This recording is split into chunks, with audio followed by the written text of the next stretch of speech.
Berikut contoh kasus beberapa perubahan SLS dan cara pengisian pada dokumen PSLS. Hai, Assalamualaikum warahmatullahi wabarakatuh. Selamat datang saya ucapkan di Usma Ulia Channel yang masih sama membahas tentang beragam aplikasi dan informasi.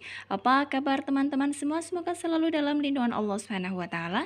Amin amin ya rabbal alamin. Baik, sebelumnya terima kasih disampaikan bagi teman-teman yang telah mengklik video ini dan pastikan untuk simak video ini sampai selesai. Jangan di-skip agar tidak gagal paham, juga pastinya tidak ada informasi yang terlewatkan. Baik, langsung saja masuk ke pembahasannya. Jadi sebagai informasi untuk teman-teman sekalian, di video kali ini akan saya coba berikan beberapa contoh kasus yang kemungkinan teman-teman temukan di lapangan pada saat sudah melakukan penelusuran lapangan ya, untuk kegiatan pemetaan SE 2026. Sekedar mengulas kembali bahwa perubahan SLS mencakup 6 kategori, di mana ada pemekaran SLS dengan kode 1, ada penggabungan SLS dengan kode 2, perubahan jenis SLS dengan kode 3, perubahan tingkatan atau nama SLS dengan kode 4, perubahan kode SLS dengan kode 5, dan perubahan muatan SLS yang merupakan perubahan nama ketua SLS-nya dengan kode 6. Sebagai informasi untuk teman-teman sekalian bahwa dokumen SPSLS atau perubahan satuan lingkungan setempat ini diisi oleh PPL apabila dalam melakukan penelusuran wilayah atau turun ke lapangan nantinya menemukan perubahan pada SLS yang menjadi wilayah tugasnya. Dan untuk perubahan yang dimaksud sudah saya jelaskan tadi dengan 6 muatan ya, 6 kategori, mohon maaf. Baik, langsung saja untuk contoh kasus pertama seperti yang teman-teman lihat pada layar. Ini saya buatkan ilustrasi saja. Misalkan ada peta wilayah, ini yang atas ya. Awalnya suatu SLS dengan nama SLS yaitu RT 002 RW 006 dan kode SLS-nya adalah 0013. Mengalami pemekaran ya, artinya berubah menjadi 3 SLS, wilayahnya sama dan menjadi 3 SLS, di mana RT 002 RW 006 masih digunakan. Kemudian ada SLS baru dengan nama RT 13 RW 6 dan RT 14 RW 6. Dari contoh ini, awalnya satu SLS mekar menjadi 3 SLS, di mana SLS induknya masih dipakai dan ada 2 SLS baru. Kemudian untuk contoh yang kedua, ini di bawahnya saya gambarkan sebagai ilustrasi saja. Awalnya di suatu wilayah yang menjadi wilayah tugas teman-teman atau di wilayah tugas saya merupakan hamparan sawah dengan kode non-SLS yaitu 1002. Kemudian pada saat pendataan atau penelusuran ke lapangan, wilayah non-SLS yang berupa sawah tersebut sudah dibangun pemukiman, dan dari pemukiman tersebut dibagi ke dalam 4 SLS dengan nama RT 1 RW 9, RT 2 RW 9, RT 3 RW 9, dan RT 4 RW 9. Dan berdasarkan contoh yang kedua ini berarti mengalami perubahan jenis SLS ya. Jadi awalnya berupa non SLS yaitu sawah, berubah ke SLS yaitu berupa pemukiman. Tetapi SLS ini juga tidak hanya satu SLS, untuk wilayah yang sama dibagi 4 langsung, jadi dimekarkan. Jadi mengalami 2 jenis perubahan, yaitu perubahan jenis SLS sekaligus pemekaran SLS. Selanjutnya untuk contoh yang ketiga, pada saat melakukan pendataan juga saya menemukan bahwa ketua SLS di RT RW 6 sebelumnya itu bernama Pak Amir. Berdasarkan data yang ada atau sudah preprinted, ada nama Pak Amir, yaitu nama sebelumnya. Dan pada saat sudah pendataan ternyata ketua SLS-nya sudah bukan Pak Amir lagi, sudah diganti yaitu Pak Salim. Dan untuk kode SLS di RT 3 RW 6 ini saya contohkan dengan kode 0014. Selanjutnya, bagaimana cara untuk pengisian di dokumen PSLS? Baik, langsung saja seperti yang teman-teman lihat pada layar. Untuk di bagian atas, teman-teman jangan lupa diisikan untuk nama provinsi, kabupaten, kecamatan, dan desa yang menjadi wilayah tugas teman-teman. Kemudian teman-teman lihat di sini, untuk dokumen PSLS ini mencakup perubahan SLS yang terjadi di wilayah tugas teman-teman ya, di mana mencakup atau memuat kondisi wilayah SLS sebelum mengalami perubahan, dan di sebelah kanannya yaitu kondisi wilayah SLS setelah mengalami perubahan. Dan seperti teman-teman lihat pada layar, untuk dokumen PSLS ini dibagi ke dalam 24 kolom. Tetapi tidak teman-teman isikan semua. Di sini sudah ada yang berwarna abu-abu ya, sudah ditutup, yaitu untuk kolom 6, kolom 14 sampai dengan kolom 21 ini sudah berwarna abu-abu. Artinya teman-teman tidak perlu mengisikan di kolom 6 dan kolom 14 sampai dengan 21. Jadi teman-teman PPL cukup mengisikan di kolom-kolom yang masih berwarna putih. Berarti kolom 1 sampai dengan 5, kolom 7, kolom 8, 9, 10, 11, 12, 13, kolom 22, 23, dan 24. Baik, langsung saja untuk kasus yang pertama, misalkan ada pemekaran dari RT2 RW 6 menjadi 3 SLS ya, di mana satu SLS induk masih ada RT2 RW 6, kemudian RT barunya yaitu RT 13 RW 6 dan RT 14 RW 6. Maka penulisan di dokumen PSLS ini teman-teman lihat pada layar, untuk saya contohkan di baris 1 sampai dengan 3 ya, dan untuk kolom 1 sampai dengan kolom 5 dituliskan kode dari wilayah tugas teman-teman yang memuat kode provinsi, kabupaten, kecamatan, desa, dan kode SLS. Ini teman-teman lihat semua, kode SLS-nya adalah 0013 karena sebelum mengalami perubahan merupakan RT2 RW 6, dan saya contohkan di sini kode SLS untuk RT tersebut atau SLS tersebut yaitu 0013. Kemudian nama SLS lengkapnya, jadi sebelum mengalami perubahan namanya adalah RT 002 RW 006. Nah, kemudian untuk di kolom 8, 9, 10, 11 dituliskan kode nama provinsi sampai dengan desanya ya. Ini tidak mengalami perubahan untuk kodenya, maka dituliskan dengan kode yang sama.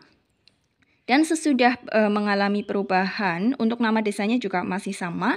Untuk di kolom 13, kode SLS setelah mengalami perubahan, ini untuk yang baris pertama, berarti SLS induknya ya, atau RT induk yang masih ada, yaitu kode 0013. Kemudian yang kedua, untuk RT 13 RW 6, untuk kode SLS-nya didapatkan dengan melihat kode SLS terakhir yang ada di SLS tersebut. Ini saya contohkan, untuk kode SLS terakhir di SLS tersebut adalah 0020. Maka melanjutkan saja, untuk kode SLS RT 13 RW 6 adalah 0021. Kemudian nama SLS lengkapnya ditulis di sini RT 013 RW 006. Kemudian yang atas tadi yang merupakan SLS induk juga ditulis RT 002 RW 006. Ketua SLS untuk SLS yang tetap yaitu Agus, artinya masih ada yang induk ya. Status perubahan SLS di kolom 24 yaitu kode 1 karena mengalami pemekaran. Kemudian di baris kedua, untuk RT 13 RW 6, misalkan ketua SLS-nya adalah Pak Beni, dan kemudian di kolom 24 di kode 1 karena mengalami pemekaran. Demikian juga untuk penulisan di RT 14 RW 6 ya, seperti teman-teman lihat pada layar, sebelum mengalami perubahan merupakan RT 2 RW 6, maka kodenya ditulis dari kolom 1 sampai dengan kolom 7 untuk nama yang sebelum dimekarkan, yaitu ditulis kode provinsi sampai dengan kode SLS-nya. Kolom 6 tidak perlu diisi apa-apa, kolom 7 ditulis RT-nya atau nama SLS-nya. Kemudian sudah mengalami perubahan, maka silakan dituliskan saja untuk kode provinsi, kabupaten, kecamatan, dan desa, kemudian nama desa atau kelurahannya. Kemudian kode SLS atau non SLS-nya ini melanjutkan lagi ya, tadi sesudah 21, maka kode SLS-nya adalah 0022. Kemudian nama SLS lengkapnya ditulis di kolom 22 RT 14 RW 6. Ketua SLS-nya ini saya contohkan namanya adalah Pak Cecep, dan untuk di kolom 24 kode 1 karena mengalami pemekaran SLS. Selanjutnya untuk contoh yang kedua, ini saya contohkan seperti yang teman-teman lihat pada layar. Saya ini kembali petanya. Tadinya merupakan wilayah non SLS berupa perairan ya, dimana dengan kode 1002 karena merupakan area sawah. Kemudian di area sawah tersebut di wilayah yang sama dengan luas tersebut dibagi atau diubah menjadi wilayah pemukiman, dan pemukiman tersebut langsung padat penduduk, di mana pemukiman tersebut langsung dibagi ke dalam 4 RT atau 4 SLS. Jadi wilayah non SLS tersebut sebenarnya mengalami perubahan jenis SLS, yaitu dengan kode 3 karena non SLS menjadi SLS, tetapi sekaligus mengalami pemekaran.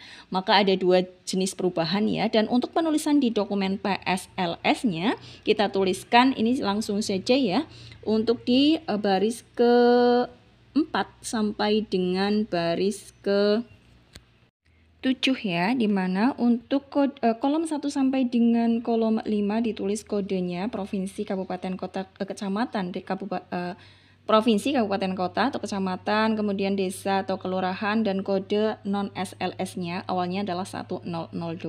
Kemudian nama SLS lengkapnya sebelum mengalami perubahan adalah sawah, dan setelah mengalami perubahan, ini kan ada garisnya ya di atas, ini membedakan kolom sebelum dan sesudah perubahan. Maka dituliskan saja kode provinsi, kabupaten, kecamatan, desa, dan juga nama desanya. Kemudian kode SLS-nya, karena ini berubah menjadi SLS, maka melanjutkan kodenya. Di sini tadi misalkan kode terakhir sesudah penelusuran wilayah di SLS sebelumnya adalah 22. Maka untuk SLS berikutnya kodenya yaitu 23, 24, 25, 26. Kemudian nama SLS lengkapnya yaitu RT 001 RW 009, dan diperoleh informasi nama ketua SLS di RT 1 RW 9 adalah Pak Dwi. Dan di sini di kolom 24 status perubahan wilayah SLS-nya di kode 1 yaitu pemekaran. Kenapa tidak di kode 3? Karena SLS tersebut atau non SLS tersebut mengalami dua jenis perubahan, yaitu perubahan jenis SLS dan juga perubahan yaitu pemekaran.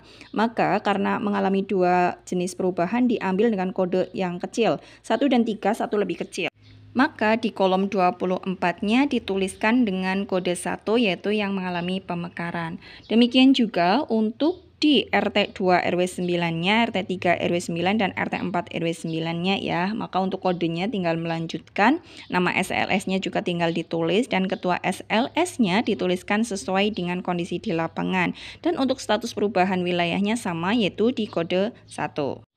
Berikutnya untuk contoh kasus ketiga, misalkan saya pada saat melakukan pendataan di lapangan, RT 3 RW 6 merupakan wilayah tugas saya, di mana saya dapatkan data yang menjadi ketua SLS sebelumnya adalah Pak Amir, dan pada saat saya melakukan pendataan, ketua SLS tersebut sudah berganti yaitu Pak Salim. Maka untuk di dokumen PSLS teman-teman tuliskan di sini, ini di baris terakhir ya, saya contohkan di sini. Sebelum mengalami perubahan dituliskan saja untuk kode sampai dengan nama SLS-nya. Dan untuk kondisi wilayah SLS setelah perubahan untuk kolom 8 sampai dengan 13 ini juga masih sama. Kenapa? Karena memang tidak ada yang berubah hanya nama ketua SLS-nya ya. Nama SLS lengkap di kolom 22 juga sama. Dan untuk ketua SLS-nya di kolom 23 dituliskan nama ketua SLS yang baru, dan di kolom 24-nya di kode 6 yaitu mengalami perubahan muatan SLS, yaitu nama ketua SLS-nya yang berubah. Selanjutnya teman-teman PPL juga jangan lupa untuk mengisikan data dari petugas pendataan lapangan ya untuk kegiatan pemetaan. Ini saya contohkan isiannya, ini nama, tanggal pengisian, dan tanda tangannya sebelum teman-teman serahkan ke PML. Dan sebagai informasi, untuk dokumen PSLS ini diisikan oleh PPL jika memang ada perubahan SLS di wilayah tugas teman-teman. Demikian untuk informasi yang dapat disampaikan pada pembahasan kali ini. Semoga informasi ini bermanfaat bagi teman-teman. Salam sukses selalu tentunya, dan akhir kata wassalamualaikum warahmatullahi wabarakatuh.